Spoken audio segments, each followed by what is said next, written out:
Hello friends, कैसे? बढ़िया, first class. आज हम लोग अपने एक छोटे से अपडेशन को देखेंगे और वो बहुत इम्पॉर्टेंट है, ना केवल आज के लिए बल्कि जब तक ये जीएसटी का कानून रहेगा, लॉ रहेगा, तब तक हमको उसको फॉलो करना पड़ेगा। बेसिकली ये डिसीजन आया है मद्रास हाई कोर्ट से। किससे? मद्रास हाई कोर्ट से, जिसमें एक जो अपीलेंट था वो एक रिटेल स्टोर चलाता था। उसने जब ट्रांजिशन करवाया था, मैं फैक्ट बता रहा हूँ थोड़ा बहुत, उसने जब ट्रांजिशन सिस्टम में चेंज करवाया था, मींस जब जीएसटी आया था 1 जुलाई 2017 को, तो उस समय उसने कन्वर्जन लिया था और कन्वर्जन के समय ये कहा गया था कि आप ट्रांस 1 ट्रांस 2 फॉर्म फिलअप करेंगे सो दैट कि आपका जो पुराना जो जीएसटी जो सर्विस टैक्स और जो वैट का सिस्टम है, सॉरी वैट का सिस्टम, उसको आप कैरी फॉरवर्ड करके ले आ सकें। ये सिस्टम था। अब हुआ क्या कि उस बंदे ने नहीं किया। टाइम गवर्नमेंट बीच बीच में बढ़ाती गई, काफ़ी टाइम लिमिट एक्सपेंड किया गया, बावजूद उसके उस अपीलेंट ने ऐसा नहीं किया।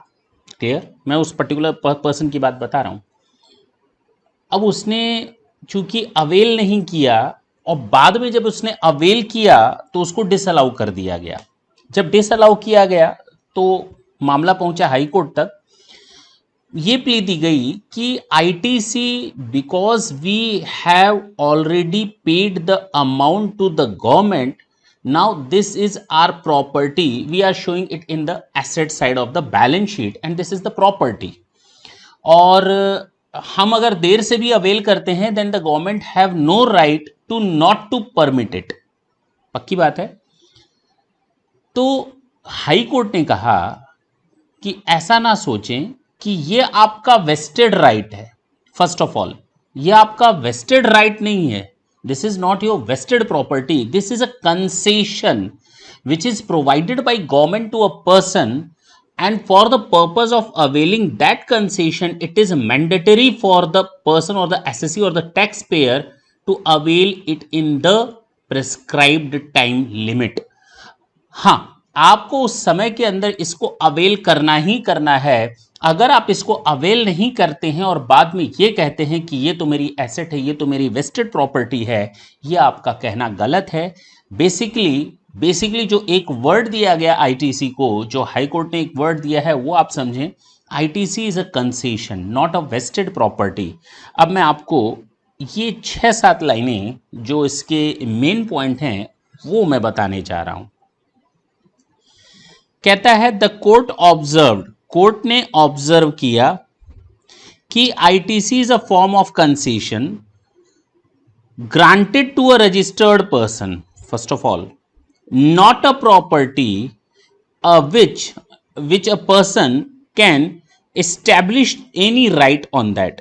The time limit prescribed under the law are valid and strict in nature. The court had declined the argument raised by the petitioner that ITC is a form of property and right can be vested upon them.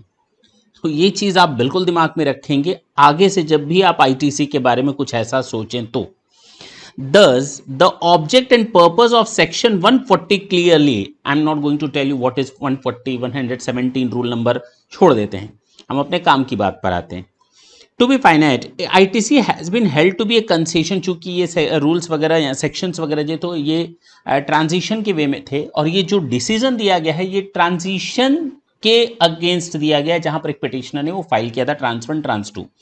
लेकिन इससे एक चीज तो clear हो गई कि ITC के बारे में जो हमारा कंसेप्ट था, मान लेते हैं होगा, तो जो कंसेप्ट है कि अगर हम टाइम लिमिट के अंदर अवेल नहीं कर पाएंगे तो भी हमें इसका बेनिफिट मिलेगा, नॉट एट ऑल।